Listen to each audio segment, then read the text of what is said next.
तो सोचिए, एक ऐसा गांव जो एक बहुत ही भयानक देवता के साये में जी रहा था। एक ऐसी कहानी जहां आस्था और अंधविश्वास के बीच की जो लकीर है वो पूरी तरह से मिट चुकी थी। चलिए, इस कहानी की परतों को एक एक करके खोलते हैं। इस कहानी के बिल्कुल सेंटर में है मोलक। इसका रूप ही अपने आप में खौफनाक है। शरीर तो इंसान का, लेकिन सिर एक भैंस का। पर सबसे डरावनी बात पता है क्या है? उसके पेट में हर वक्त जलती हुई आग। एक ऐसी भट्टी जिसे शांत रखने के लिए दुनिया की सबसे पवित्र चीज की बलि चाहिए, एक मासूम बच्चे की। अब आते हैं उस गांव पर। इस गांव के लोग अघोरम नाम के एक पुजारी की बहुत इज्जत करते थे, उसे बहुत मानते थे। गांव वालों को पूरा यकीन था कि मोलोक ही है जो उनकी रक्षा करता है, उनकी फसलों को बचाता है और उन्हें हर मुसीबत से दूर रखता है। और यहीं पर कहानी का असली संघर्ष सामने आता है। देखिए, एक तरफ तो गांव वालों का अटूट विश्वास है कि मोलक उनका रक्षक है, और दूसरी तरफ है अघोरम का भयानक सच।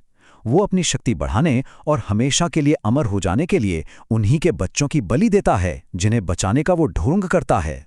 जरा सोचिए, एक माँ को यह सुनने पर कैसा लगा होगा। ये लाइन दिखाती है कि गांव वालों पर किस तरह का दबाव बनाया जाता था, कैसे इस घिनौने काम को एक पवित्र कर्तव्य बनाकर पेश किया जाता था। मतलब लॉजिक को इस तरह तोड़ा मरोड़ा गया कि अपने ही बच्चे की बलि देना एक सम्मान की बात बन गई थी। और इसी अंधविश्वास और डर के माहौल में एंट्री होती है राकेश की। वो एक सरकारी अधिकारी है जो तर्क और कानून की दुनिया से आया है, एक ऐसी दुनिया में जहां सिर्फ डर का राज है। राकेश वहां कोई घूमने फिरने नहीं आया था। उसका एक पक्का मकसद था। उसे एक बंद हो चुके स्कूल की जांच के लिए भेजा गया था। रिकॉर्ड्स के हिसाब से जहां कभी 75 बच्चे पढ़ते थे, वहां धीरे धीरे एक भी नहीं बचा। मामला इतना गंभीर था कि सरकार को स्कूल पर ताला लगाना पड़ गया। और बस यही वो सवाल है जो राकेश को उस गांव के गहरे और काले रहस्य की ओर खींच कर ले जाता है। ये कोई मामूली जांच नहीं थी। ये उन गुमशुदा आवाज़ों की तलाश थी जो गांव की खामोशी में कहीं दब कर रह गई थी। राकेश को गांव में कुछ बच्चे मिलते हैं। जब वो उनसे पूछता है कि वे क्या खेल रहे हैं, तो उसे एक ऐसा जवाब मिलता है जो दिल दहला देने के लिए काफ़ी है। सोचिए, उस गांव में डर इस कदर नॉर्मल हो गया था कि बच्चों के लिए वो भयानक रस्म एक खेल बन चुकी थी। ये सिर्फ एक बुरा सपना नहीं था, ये एक तरह की चेतावनी थी। भविष्य में जो भयानक सच सामने आने वाला था, उसकी एक छोटी सी झलक।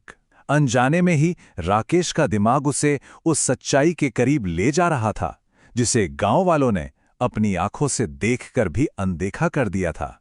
अब कहानी उस मोड़ पर पहुंचती है जहां शक हकीकत में बदलने वाला है। राकेश अपने सपने और बच्चों की बातों से बेचैन होकर जवाब ढूंढने के लिए अंधेरे में निकल पड़ता है। उस रात सब कुछ बहुत तेजी से हुआ। सबसे पहले जंगल के बीचों बीच एक खंडर में जलती आग ने राकेश का ध्यान अपनी ओर खींचा। वो उस रोशनी का पीछा करते हुए गया और एक टूटी दीवार के पीछे छिप गया। वहां उसने जो देखा, अघोरम उसी भयानक मूर्ति के सामने एक खूनी रस्म निभा रहा था। वही मूर्ति जो राकेश के सपने में आई थी। लेकिन इससे पहले कि राकेश कुछ समझ पाता, अघोरम को उसकी मौजूदगी का एहसास हो गया और उसने उसे अंधेरे से बाहर आवाज दी। और बस यहीं पर अघोरम अपना असली चेहरा सबके सामने ले आता है। वो कबूल करता है कि वो किसी देवता का पुजारी नहीं, बल्कि एक शैतान का उपासक है। और उसकी शक्ति का स्रोत कोई आशीर्वाद नहीं, बल्कि मासूमों की बलि है। मतलब ये सब एक बहुत बड़ा धोखा था। अघोरम ही गांव में मुश्किलें पैदा करता था, कभी सूखा, कभी बीमारियां, और फिर खुद ही उनके समाधान के तौर पर बलि की मांग करता था। उसका मकसद सिर्फ शक्ति पाना नहीं था, वो अमर होना चाहता था, और उसकी अमरता का रास्ता मासूमों की लाशों से होकर गुजरता था। जब राकेश ने अघोरम का ये सच गांव वालों के सामने रखा, तो सालों से दबा हुआ डर और दुख अब गुस्से में बदलने लगा। जिस पुजारी को वो अपना रक्षक मानते थे, वही उनका सबसे बड़ा दुश्मन निकला। भीड़ से एक बूढ़े आदमी की कांपती हुई आवाज आती है। ये बात साबित करती है कि अघोरम का ये घिनौना खेल पीढ़ियों से चल रहा था। ये सिर्फ एक बच्चे की कहानी नहीं थी, ये सालों के धोखे और दर्द की कहानी थी। और अब हिसाब का वक्त आ गया था। सच में एक अजीब सी ताकत होती है। एक पल पहले तक जो लोग अघोरम के नाम से कांपते थे, अब उसकी आंखों में आंखें डालकर खड़े थे। डर की जगह अब गुस्से ने ले ली थी।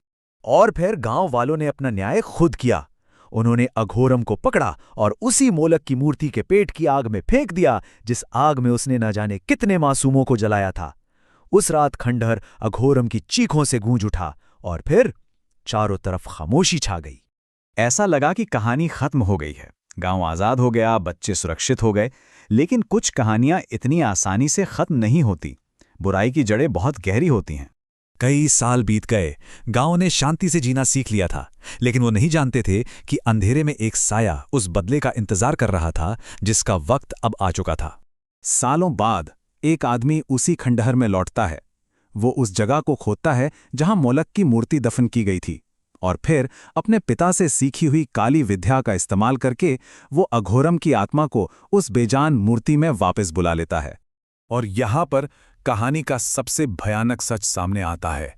ये कोई और नहीं बल्कि अघोरम का अपना बेटा है, जो अपने पिता के अधूरे काम को पूरा करने के लिए लौटा है। बुराई मरी नहीं थी, बस सही समय का इंतजार कर रही थी।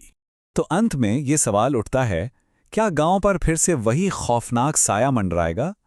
क्या बुराई का ये चक्र हमेशा ऐसे ही चलता रहेगा, या इस बार इस अनिश को टालने के लिए कोई और राकेश आएगा? इसका जवाब शायद वक्त ही दे सकता है।